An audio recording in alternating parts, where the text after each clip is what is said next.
Again, I got chat with me today. We're gonna go through the Wizard Starter Guide.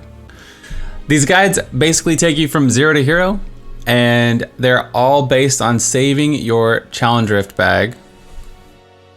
Right? To unlock the Challenge Rift, you have to do at least 1 Greater Rift on your account ever. So if you're super new, I would start playing right now and do at least a level 1 Greater Rift to unlock them. You can do a lot of cool stuff with the Challenge Rift bag. Like, since you get Death's Breaths, you can cube stuff while leveling. You get gold, you can unlock all your professions, right? You even get bounty materials to cube stuff. And you get a good amount of materials to craft things, which we'll get into. It's 475 blood shards to roll blood shards, which we're gonna get into as well. So this is like how we've been starting since season 12. We don't know when, as of right now, we don't know when the season starts at all. So it's definitely not gonna be this Friday, which is the 31st. It's definitely not gonna be this Friday. So it could be the 7th or, wait, wrong way. So it could be the 6th or the 13th are the 2 popular dates for the season start. The Challenge Rift resets on Mondays, so do not do your Challenge Rift on Monday, the 2nd. Just don't do it, just save it until we know for sure when the season starts. I'm thinking it's the 13th too, but you never know, man. It could be next week. So just don't do your Challenge Rift after this week. This week you're fine. You're totally fine. There's no way it's gonna be, right? There's no way it's gonna be this Friday. That's just stupid. So we start out every guide with the blood shard recommendations. So since we have those blood shards, let me bring up the blood shard calculator here. Well, the reason why we roll at level 1 in the first place is you can see like all these belts, right? But if you roll it at level 1, it limits the item pool that's available. Some items become available at various levels. When you roll right away at level 1, you can see there's only a few things. So we'll cover the best things you can get for Wizard. This season around is a Veers set. Veers is all about cooldown and getting back into Archon mode. Okay, so I'm gonna cover a Archon start and a channeling non-Archon start, because I know people hate Archon. People love it and people hate it, right? So here's all the stuff you can get at level 1. You can get dope bracers that give you lots of survivability. They synergize with your passive galvanizing ward, with your ability deflection. Shields are really good. Shields can like double your health basically for Wizard, and they block all damage. Another thing you can do is get a Leoric's Crown, which I recommend first. Even though you'll probably get it while leveling, it doubles the cooldown of your gem in your helm. And since Veers is all about cooldown, I would go for Leoric's. After I got Leoric's, I'd go for Ashnagar's, just to have survivability and cooldown. And those are the 2 main things you can get. There's a lot of other stuff you can get as Wizard. I wouldn't. You can go for a lot of stuff. That's just what I would do. You could wait till 33, I believe, and go for an Edge Sigil. There's only 2 possible offhands. So you can just say, you know what, Bludd, I'm gonna save my Challenge Rift bag and I'm gonna roll them at level 33 and try to get Edge Sigil. It's not the most amazing multiplier. It even takes a second to ramp up right now, but it does help, and you should get through the GR20 clear with it without many problems. And then the way that our starter build is built, you can actually just slot it right into the build and just get free damage, basically. You'd probably put in Meteor Shower maybe with it, or if you get anything else to build off of it, like Hydra, then there's some more synergies there. But Edge Sigil's nice, and there's a 1 in 2 chance. It's pretty low RNG to get it, but it's not guaranteed, where Ashnagar's is basically guaranteed and Leoric's is basically guaranteed at level 1. If you get a legendary, it's guaranteed, right? You could actually roll and get nothing, but yeah. If you don't get it, anything that you want, you could always make another Wizard to level 33, get power leveled, or, you know, somebody can power level you, or you can level yourself to 33, and then you can have that character sit there and try to get sources that way. Because again, once you go to level 70, there's a lot more sources to choose from. So that's just something you could do. Like Barbs can go back and make a level 1 character to get their Band of Might. Necromancers can go back and get their rings at level 1 to get the Skeletal Mage ring also. So you can use that tool to your advantage. But not to be confusing, what Bluddshed would do at level 1, I'd go for my Leorix, boom, I'd get that, and I'd probably go for Ashnagars. If I got both of them and I was stupid lucky, I would roll at level 30 for Helms. You can get the Swami, but the thing is with Helms, all of them are into the item pool, so you have a 1 in 3 chance to get the Swami at level 30. For leveling abilities with Wizard, it's pretty much no contest that Disintegrate Convergence is the best leveling skill. It's super good. It like goes through enemies, it hits like a wide arc. You can pair it with like Power Hungry to do additional damage, which you get at level 10. It's a super good skill overall. You get like this huge passive at 30%, and then I think Convergence is like level 22 or something. Yeah, it's really good. You just sit back and let it rip. Somebody says, can't you do the story mode to get Leoric's crown? Yeah, but that just is so derails your whole season start. Like it's like out of the way. I would rather just level and get to 70 faster. Oh, it's 26 for Convergence? Okay. So before Convergence, you would go with Ray of Frost Cold Blood or something until you get to Convergence. And then I'd use Convergence the rest of the way. For your Hope of Cain upgrade, remember, where is it? We have the Challenge Rift cache, right? So we have enough to do 1 Hope of Cain. This is up to you again. Wizard is not as guaranteed of a start. Hydra's cool and all that stuff, but the start isn't as easy as Barb. There's a lot of RNG involved. It's not so guaranteed, right? A smart man would just go for wands, since you can build off of anything. The only problem is Veers doesn't work with Explosive Blast, so maybe you would go some sort of like Lod start. If you got like a Wand of Woe, or if you get an Unstable Scepter, you'd go some kind of Lod. Arcane Orb, remember Lod is the 2nd gem that drops, they changed it. So the first gem you'll get is a Bane of the Powerful for 20% more damage. The 2nd legendary gem you'll get is Lod. So you can go Lod early if you get one of these, right? The only thing that's gonna help you for Veers is Chantoto. That's pretty much it. Everything else is not really gonna help. I mean, you could say Aetherwalker, but not really. What I would do is I would go for 2-handed axes, because I have a 1 in 4 chance to get Messersmiths, and that's gonna reduce the cooldown. The Veer set's all about cooldown, just to get back into Archon as soon as possible. I know it's stupid, but that's what I would do for sure. Because it's just like, if it was a Tal Rasha season, I'd recommend wands, right? Because you can build off of anything. But you literally can't build anything. It gives no bonuses for Veer's set. But again, you could easily just go for wands and then transition into a Lod start instead, which is not bad. So as you're leveling and you're doing your thing, at level 30, not 40, all right, at level 30, I would stop and make your level 70 item upgrade. I'd probably do a 2-handed mace. I think the axe a lot of times can roll weird affixes. I would do a 2-handed mace just because it's safe and I've done it so many times. For Wizard, you could always do a wand if you're gonna upgrade a wand anyway. Make a level 70 2-handed mace. Remember, we can upgrade our blacksmith all the way to max level because of our challenge rift bag. The only thing you want to look for is a crowd control as a secondary. These are all the options. So you want to leave this on. You want to re-roll the second one. Monster kills grant XP. There's a 1 in 4 chance for it to be reduced level requirement. If it has life on hit on the weapon, it can be 1 in 3 because you can get life after kill as a secondary, or you can get life on hit. You can only get 1 life item on a weapon, so you can't get like life per kill on a secondary and life on hit as a primary. Like they only lets you have 1. So if it happens to have life on hit, you can make a few, you know, that's fine.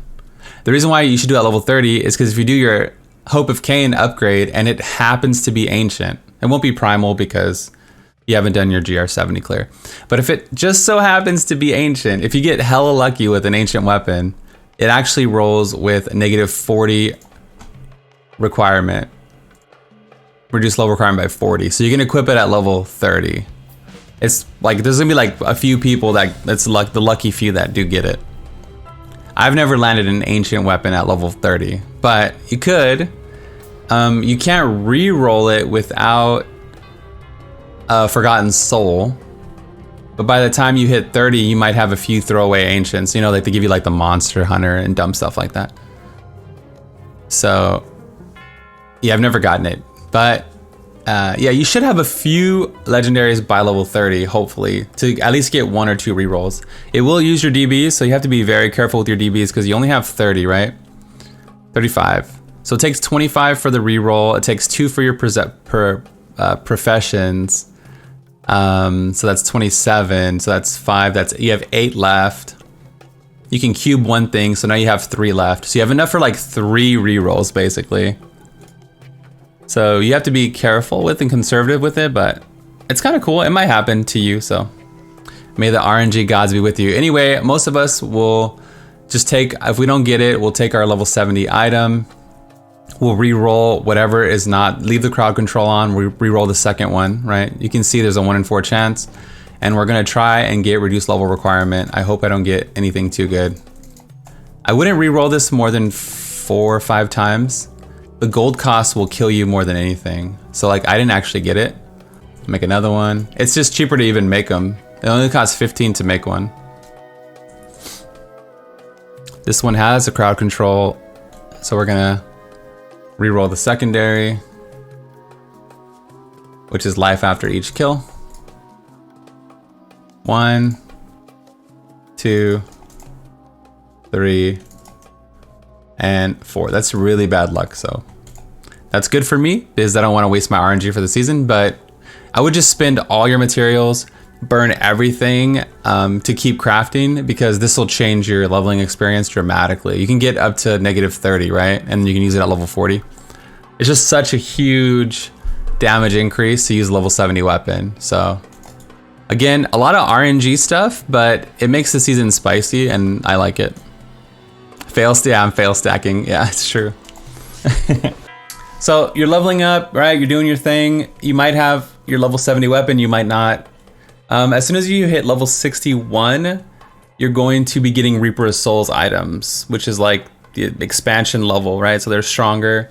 I would probably even start earlier, like after level 50, 60, start looking for cooldown everywhere. This is basically because of the way the Veer sets work.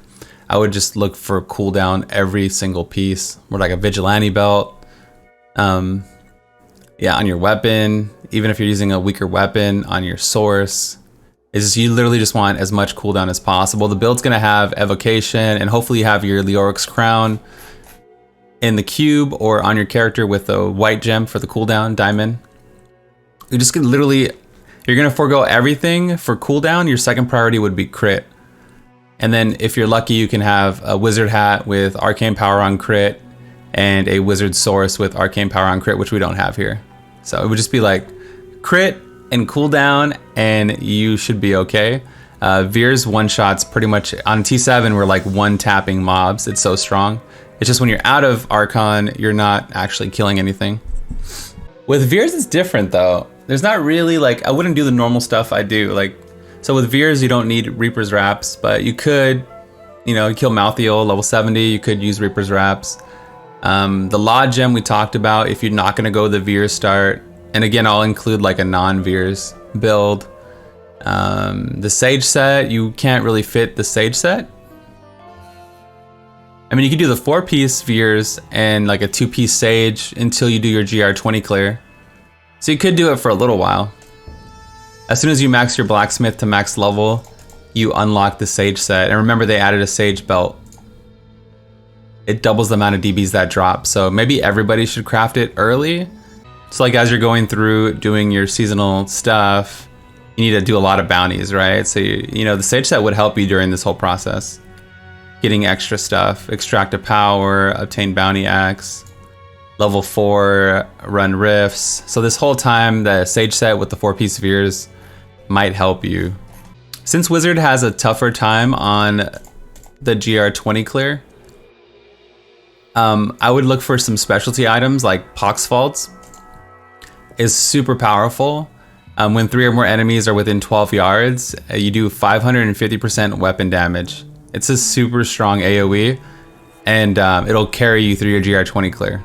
Like if you need some extra help for whatever reason, super good. Another low-key item that no one talks about is the Band of Hollow Whispers. This thing is super strong and hella underrated. If you get this, I would definitely wear it or put it in the cube. Like for example, here's a GR20 clear. Like little things like that that do damage, or what's that ring called with the little guys that go suicidal? Here comes the band, let's see. Look at the band, it's just killing. It kills elites too. Yeah. It puts work in. It's actually like a haunt spell, I believe.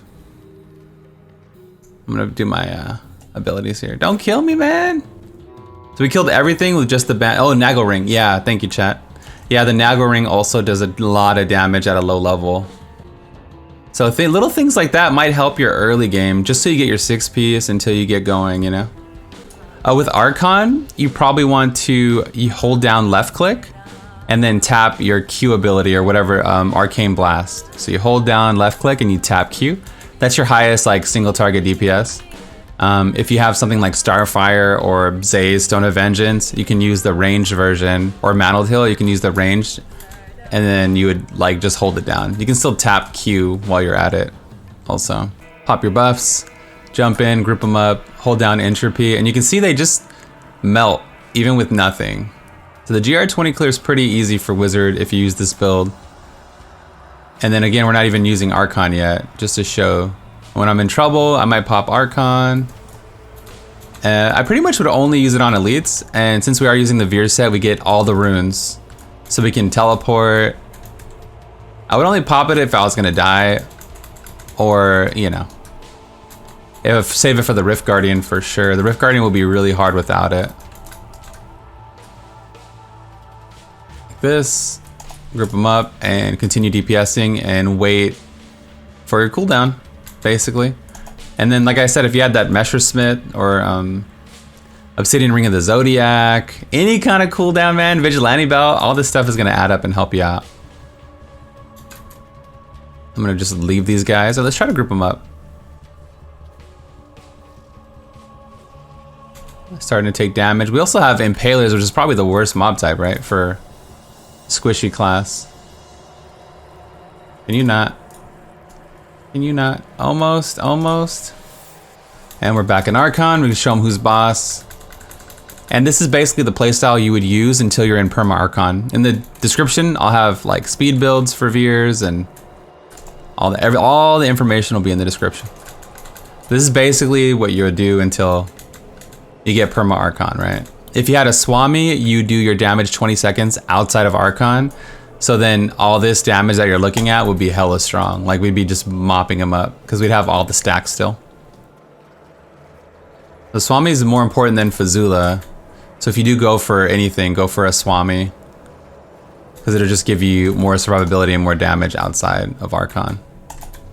But you should be able to truck your way through the Rift. If you're on hardcore, maybe you wait till you farm your 6-piece Veer set before you even attempt anything, or until you get a few more items or something. You can see Archon's almost back already. I'm gonna group them up, pop Archon, go back and make sure we kill everything. Hold down left click, tap Arcane Blast. What is it called? Yeah, Arcane Blast. Pretty smooth, man. It's not a bad start, it just doesn't have a start. Like when you see the Witch Doctor or you see the Barb starts, we just destroy the content, right? It's just not like that, but it's enough for you to not have too much of an issue. You don't face roll the content, but you shouldn't struggle too hard, I don't think. The 4-piece Archon stacks increase your attack speed, armor, and resistances by 1%. I mean, you're super tanky. You just like really one-shotting mobs in Archon once you have your 6-piece. It's just super strong. you're just, like I said, vulnerable outside of Archon. So you have to like run around and try to survive when you're not. And the Swami does help with that. And in the 6 piece, you gain damage reduction and damage in Archon. So again, it's just your God mode and then you're not God mode. So we're only going to be looking for cooldown things with the build to help us kind of get through the game. And I'll have a push build and a speed build. It's really fast speed build, really amazing push build. Even though it got nerfed a few seasons ago, it's still like in the 135 plus territory. I'd say like maybe even like the really high 130s. For endgame with Wizard, endgame discussion. Ooh. Endgame discussion with Wizard. Well, Hydra should be in the high 130s. Archon should be in the high 130s. I'd say Hydra's stronger than Veers, but it's close. Like, it's almost like they're balanced with each other. You could definitely play like other off-meta stuff like Frozen Orb DMO, Tal Rasha Frozen Orb. Those are all good options, but pretty much it's a Hydra season with a side of Veers. Like, so Veers will take you really far, and then you're gonna switch to Lod Hydra or the set version of Hydra. I don't know for a fact if it's gonna have a spot in the meta. Lod Star Pact is huge, right? You might be playing Lod Star Pact. I don't know if it's gonna have a spot in the wave clear meta. A lot of the time in the past, like, the meta has revealed itself once the season started. So I'll definitely update the starter guide with any builds that emerge. So like, let's say, like I'm gonna put a Lod Star Pact wave clear build in the description of this video, but I don't know what everybody's gonna favor. I know Necromancer is doing great for wave clear. Witch Doctor might be used for wave clear, and you know, Wizard is already proven to do really well with wave clear. So I don't know what people are gonna favor, but I will include all the resources I can, and I'll do videos on it if there's anything that is concrete.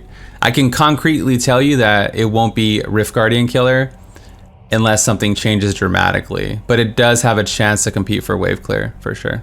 Other than that, there's a lot of fun push builds you can use. It's a really good key farmer. It's not the best. It's a really good bounty farmer, but it's not the best. The Hydra is surprisingly fast. You port around, we did a video on it. You port around and just drop the Hydra, and it like one-shots the mobs. And you use Aether Walker, so you have infinite teleport without, you know, reliance on cooldown or in-jam or anything like that. This is a fun speed build, a fun bounty build. CO says, should we go for wands or swords at the level 70 upgrade? You could go swords. There's just like a 22. Yeah, I didn't talk about the Death Wish. There's just like 22 swords, man. 3, 4, 5, 6, 7, 8, 9, 10, 11, 12, 13, 14. There's 15. A lot less than I thought. Is there only 15? Level 70? Yeah, so I mean, you could go swords to get the Death Wish, but it's a YOLO, right? Is Lon or Set the best? For Hydra? Hydra's really balanced with the set in terms of power. The only problem is the Lod version is way tankier, so it should perform better than the set. So like the Hydra, it should perform way better because of the tankiness that you get from the Orb of Infinite Depth, but the set should hit harder, right? Has the damage reduction for Hydra set been fixed when using shields?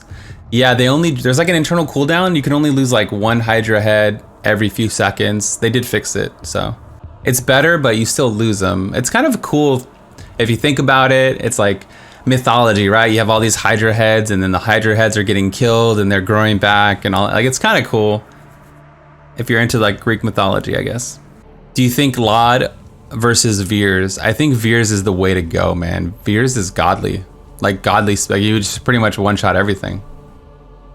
Really, really fast. I would start with Veers over Lod, but if people hate Archon, so then that's different. That's a different story, you know? If you're playing hardcore, you don't need COE for a long time. You don't really need COE unless you're trying to break 120 solo, really. You can go Corinne and Unity for extra tankiness, you know? If you hate playing around squirts, you can easily drop squirts for Flavor of Time or something.